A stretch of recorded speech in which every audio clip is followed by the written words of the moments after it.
Jenny, you want me to take a roll call? Yes, please. Hi, Frank. Frank? Hello. Fran? Oh, Fran's on mute. Fran, you're muted. Hi. There you go. Hi. And Phil? And I'm here. And Mike? Is Mike on?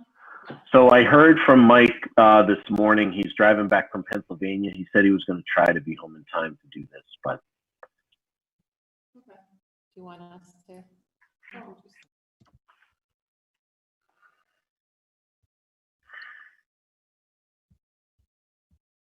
So do we not have Kyla here tonight?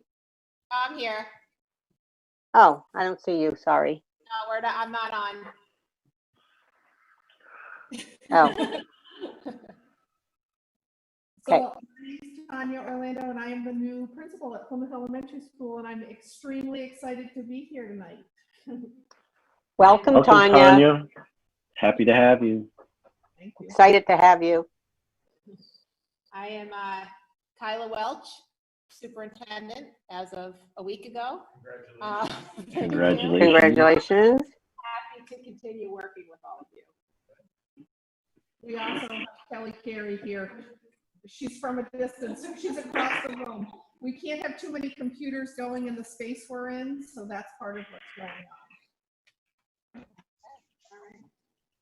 on. So review agenda. Do you have anything to add? I do not have anything to add or Okay. take away. And then the minutes of June 1, I just want to reflect that it was Belinda Barnsley that made the comment, not Mary Ann Barnsley.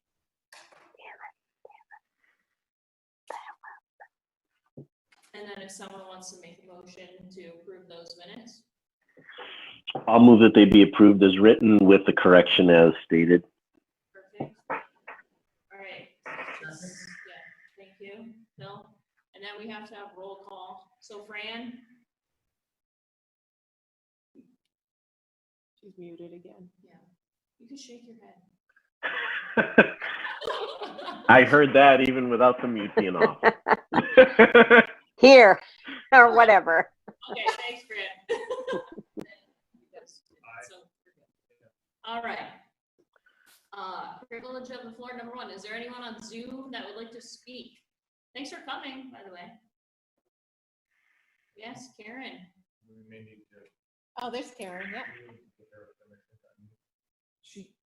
I'm sorry, I can hardly hear some of you, but I heard privilege of the floor. I was just wondering if there was a dollar amount that the school board has set aside for COVID-19 measures back to school.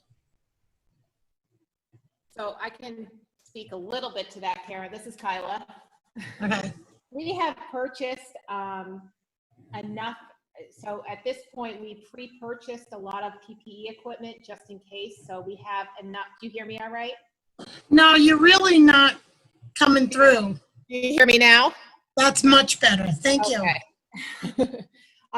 We have purchased a ton of PPE equipment already, enough for all of the faculty as well as all of the students in the SAU, 2 per student. And that's just for masks right now. We don't know what the requirements will be at this point, but we have gowns. We have shields for those that need them, such as nurses.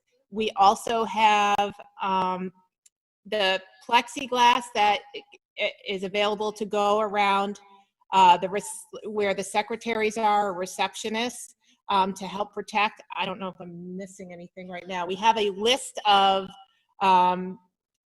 all the PPE equipment that we've needed, sanitizers, cleaning equipment. We have everything already ready to go that we purchased in the spring. Anything else, we are setting aside money from the CARES Act and FEMA. We're also saving funds right now just in case we have to purchase additional bus routes or any other equipment or staffing that we might need to help us through the reentry. But I think we have a really good start on especially PPE equipment. That's been recommended in most statewide plans. I was just wondering if there was a dollar amount from CARES Act that you have for the district. Do we have a dollar amount? I don't have it on me tonight, Karen, but I can get that for you. Okay, that would be great. Thanks. It's FEMA and CARES, so we're looking at two Okay. different pots. Yeah. Good. Is there anyone else that would like to speak?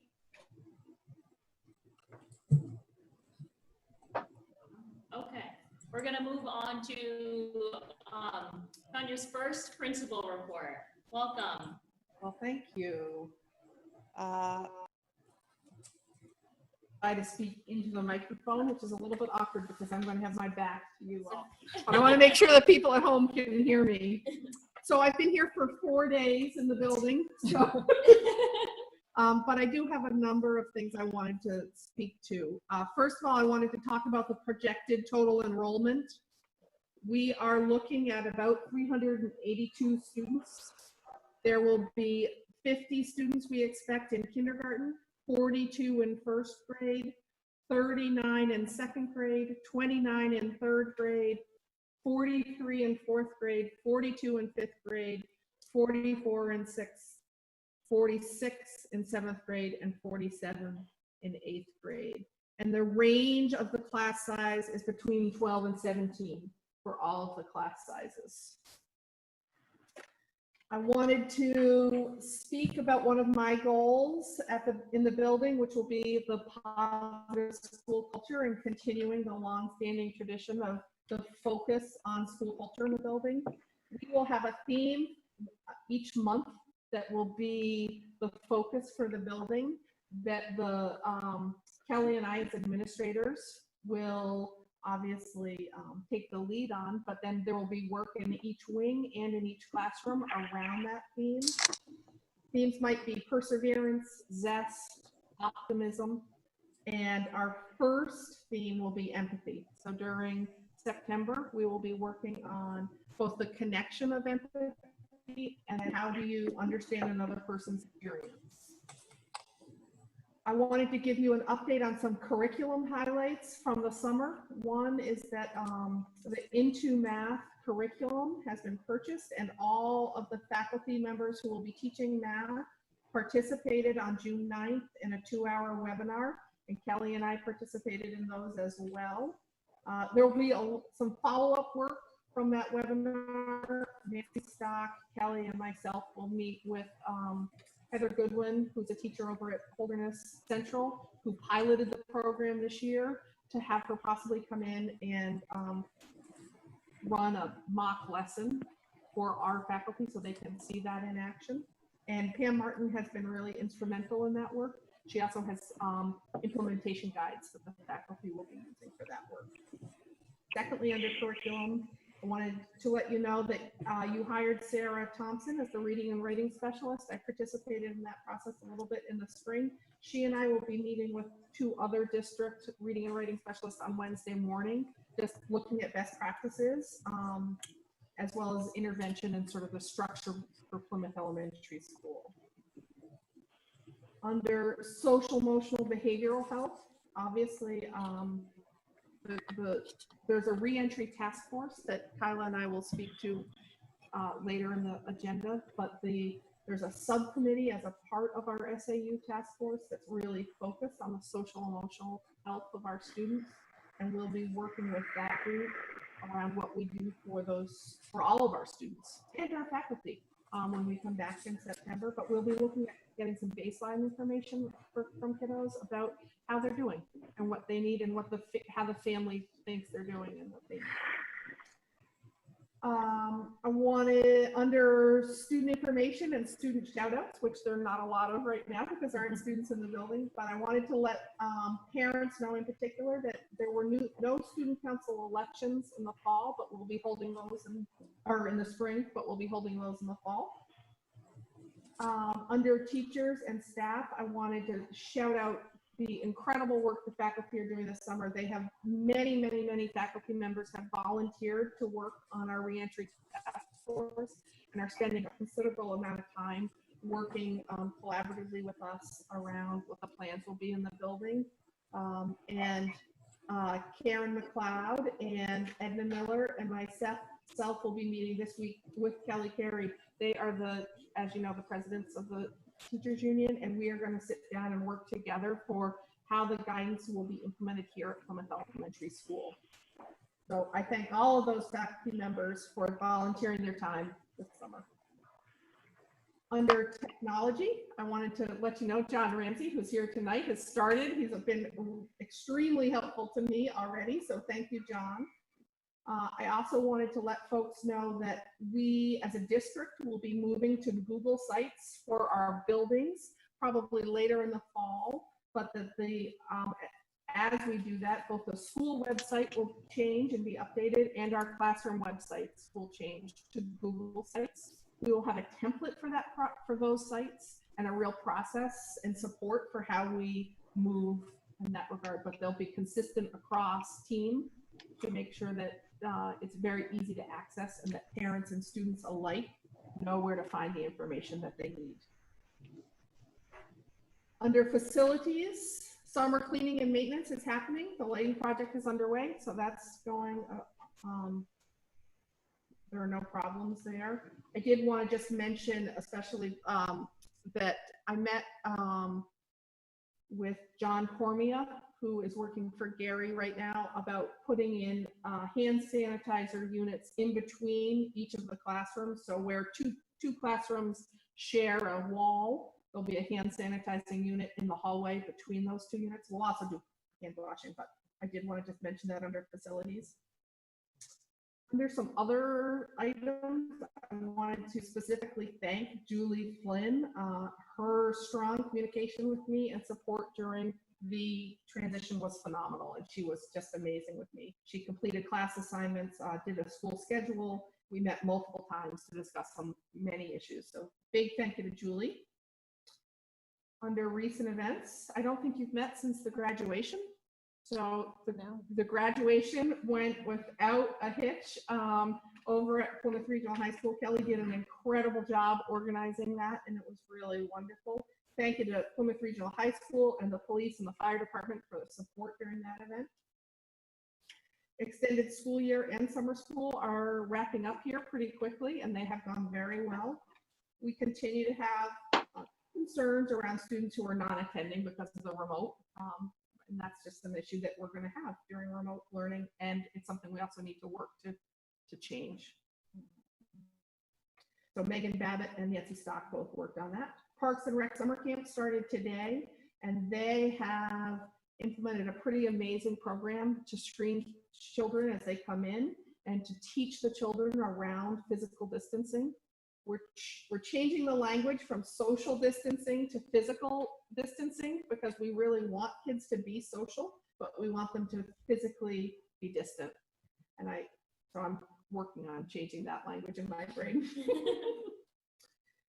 We will work around for upcoming events. We'll be having a kindergarten connection event sometime.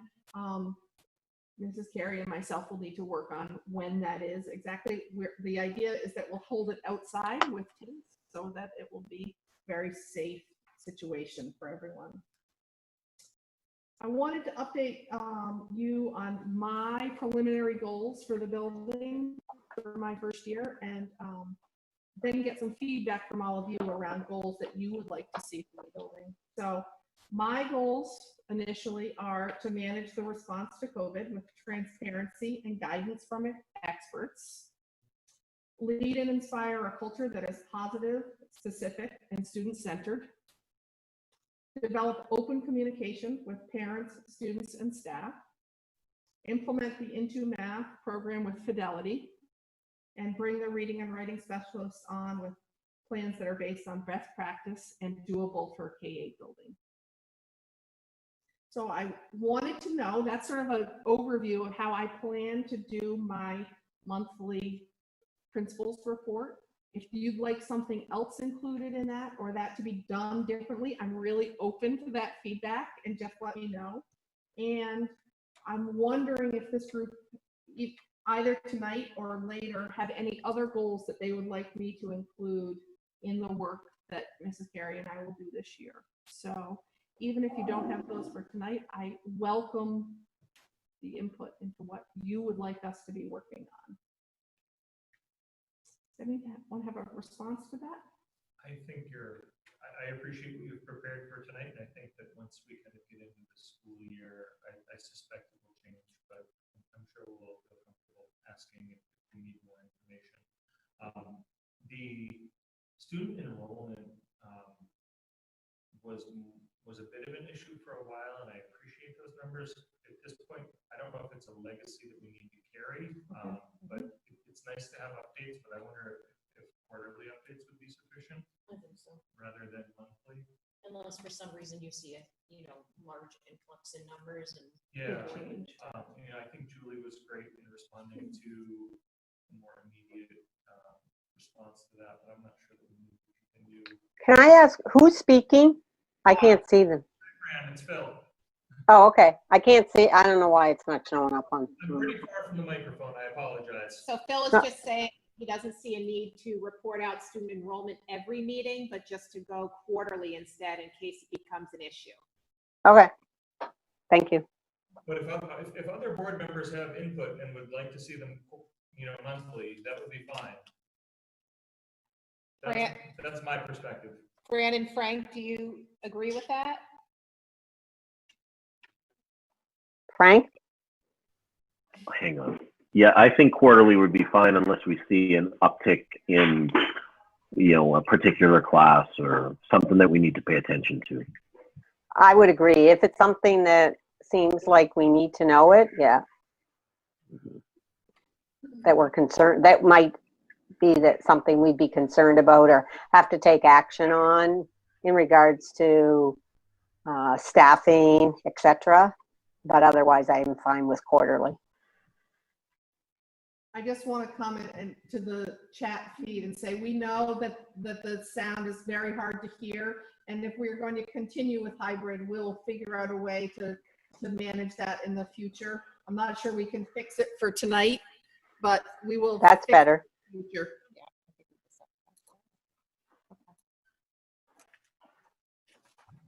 Sonia, is there anything else that you need to add?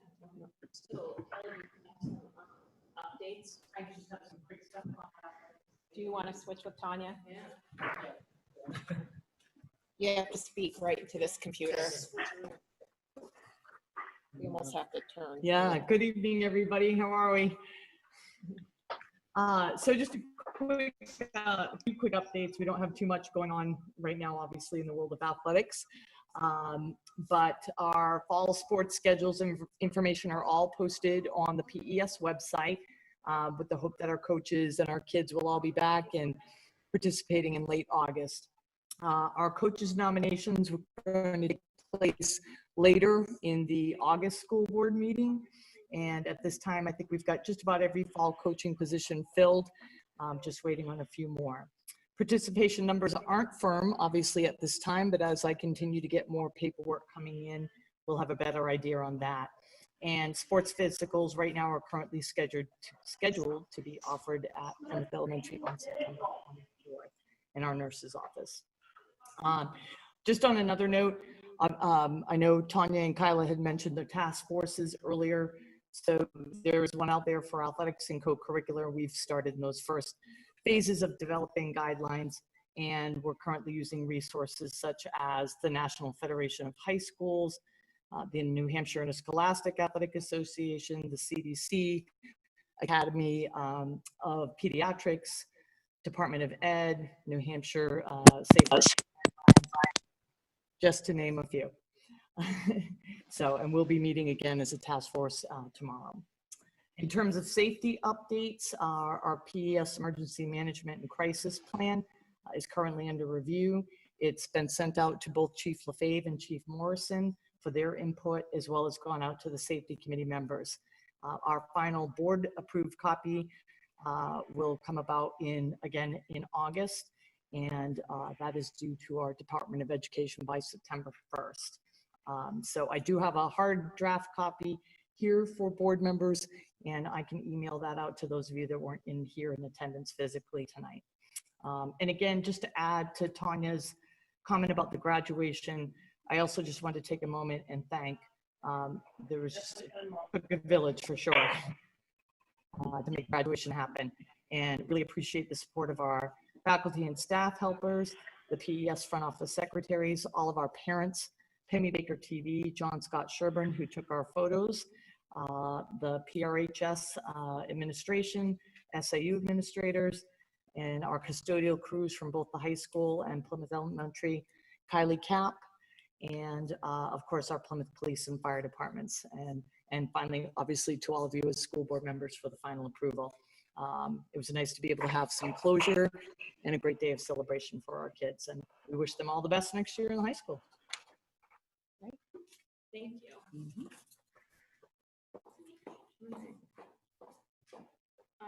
The first thing on the discussion item is preliminary reentry process. So if any of you couldn't hear Amy, it was a preliminary re-entry process, so I will review that. Can you type in the chat box if you cannot hear me only? All right. Tanya will manage that if you cannot hear that. All right, so at this point, we're waiting for the New Hampshire DOE guidelines to come out in a specific format.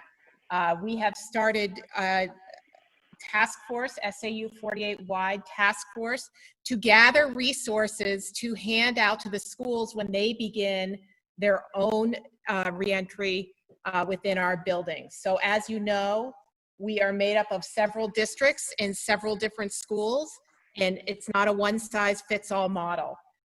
So right now, I think we have over 60 faculty and staff on these reentry task forces that have started a few weeks ago. They have started gathering data from the CDC, from other states, just developmentally pre-K to 12 of what's appropriate and what's not appropriate. All signs right now from the commissioner's office is really telling me that they'd like to see us go back. Although that's as of today, and who knows, day by day.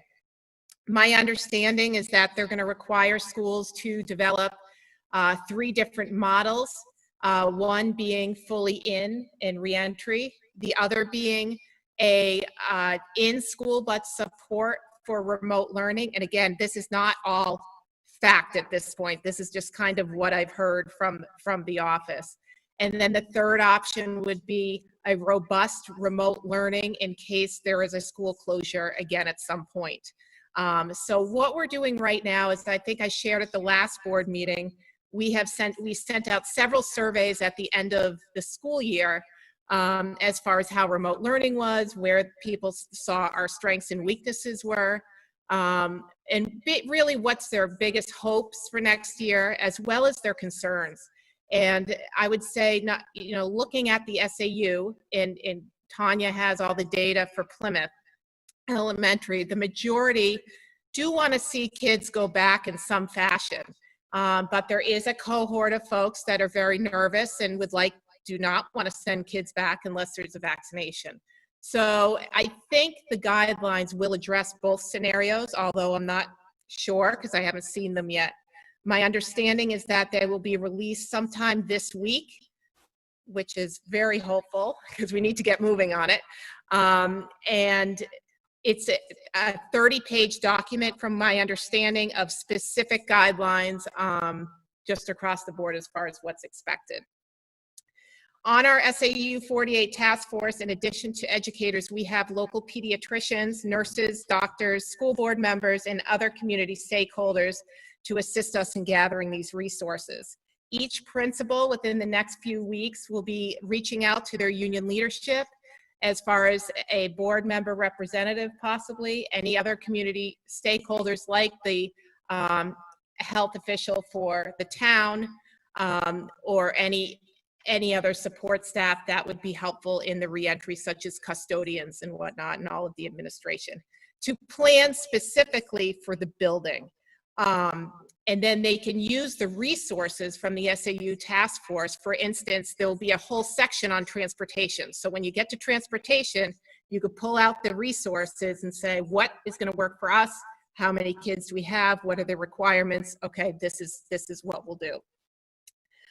So that's kind of, it's like a two-tiered approach, because I felt like we need to get started on it now, gathering resources, but it really is up to each individual building to move through with the implementation for themselves.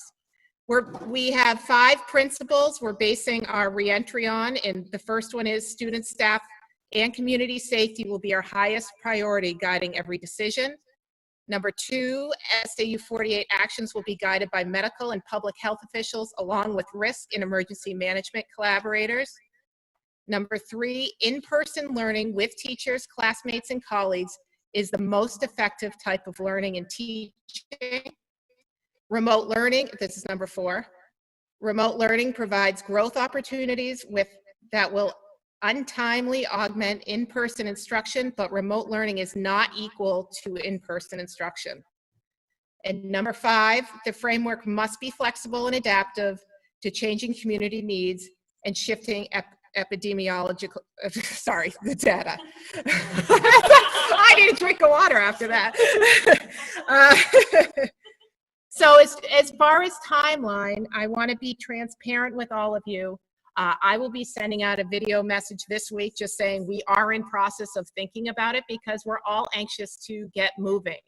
But I don't want to jump here and start the what ifs, because conversations do turn into the what ifs pretty quickly. And if I don't have the guidelines from the state, then we're just back at the drawing board if it's something else.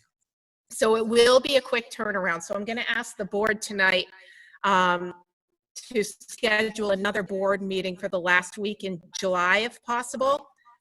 I'm hoping we can roll out an outline for the board to approve so we can work with all the necessary parties to implement the plan for the beginning of school, which isn't that much time. With the resources that we're pulling together now and the guidelines coming together, I feel just alone with the participation that we've had in the task force so far, we can make this happen.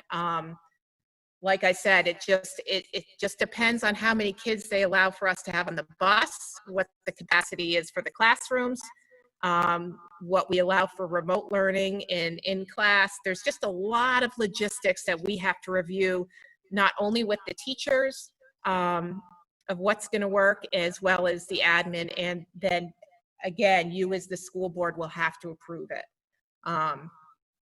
Let's see if I'm missing anything. I think that's it. Are there any questions about the process? No, I'm surprised that it's taking so long. I thought we would have more of a plan in Yeah. place to say, okay, board, this is what Plymouth Elementary has decided to do. We need your vote on it. Yeah. But if you don't have the guidance from the Department of Ed, then there isn't anything that we can do about that, and we'll vote on it when you have it in place. And as you remember, we scheduled this meeting because the guidelines were supposed to be out June 30th. So we were hoping to have more of a pathway. But I just want to ensure you, we have a ton of resources right now that folks are pulling, and I just can't thank our faculty and staff and teachers who have just stepped up, and they know best. I mean, they know what's best for kids in class and what kids were lacking during remote instruction. And our surveys really told us, you know, how the community felt. And like I said, you know, we planned remote learning in a day. So for the most part, we got really great feedback, but we can make that better. And then as far as the community's feeling towards going back, with the data from a month ago, the majority wants their kids out of the house and back at school. So if we can do that, following the guidelines, as safety is our highest priority for our faculty and kids, then we will make that happen. So Thank you, Kayla. the other piece I just wanted to add, which is more not on the school year, but summer programming. As you know, Parks and Rec program started today at a reduced capacity. And really, it's given us a chance to kind of trial some of the the physical distancing, and they have been super creative, and that went off without a hitch today. just with screening kids and making sure that kids are following the guidelines without it being robotic and taking all the fun out of the part that's supposed to be fun. And that's what we want to do. We want the kids to go back to school without taking out all the fun. So, Fran? Can't hear you. What does the screening entail? So it's the general COVID questions right now, and remember it's for day camps. So they are temperature screening the kids and staff at this point, and they have the general questions. You know, do you have any of the any new symptoms? What was interesting is we've seen the screenings to, like, one of them is, do you have a cough? Well, I'll tell you, the amount of kids that cough every day just is unbelievable. So we're not going to send the same kids home every day for just, you know, if they have allergies or something like that. But it's any new symptoms. It's if they traveled, you know, the outside international travel. If you have a family member that has tested positive, and it's a self-screen that the parents do, and then the staff are taking temperatures. It will be interesting if we get guidance that parents can self-screen the whole thing. I've heard kind of both ways, if parents are allowed to self-screen at home for school. So it'll be interesting if there's a shift in the guidelines for school, rather, because remember the day camp ones were developed before Memorial Day. Okay, thank you. Yep. Any other questions? So I just we're going to roll out as much information as we can, as quickly as we can. And that's why I think if we meet in a couple weeks to get some stuff done, so we can work with the faculty as well, and community members, give parents plenty of time to plan, we'll go from there. So. Do you want us to pick a date on that right now? We can pick a date on that. So I'm looking at the last week in July. Monday night is the 27th.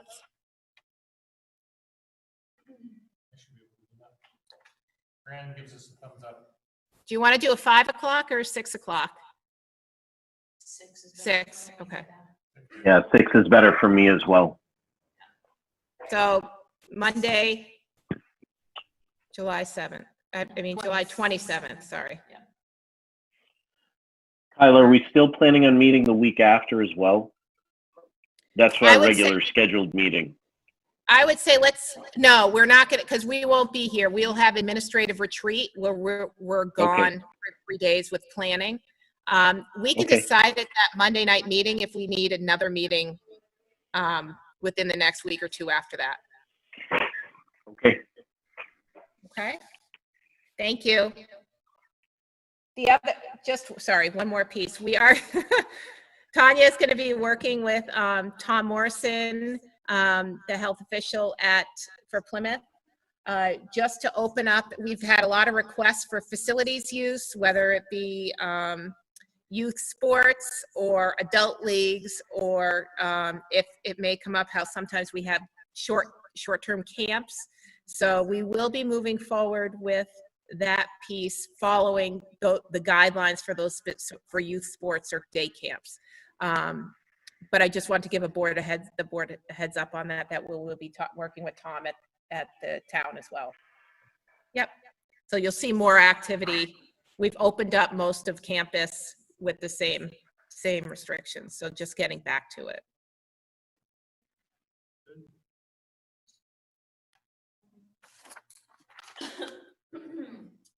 We're gonna have privilege of the floor number 2. It's privilege of the floor number 2.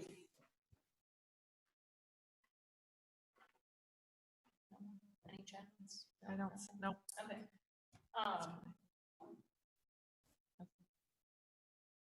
All right, claims and payroll. Is there anything that you need to add, or is there any correspondence, Kyle?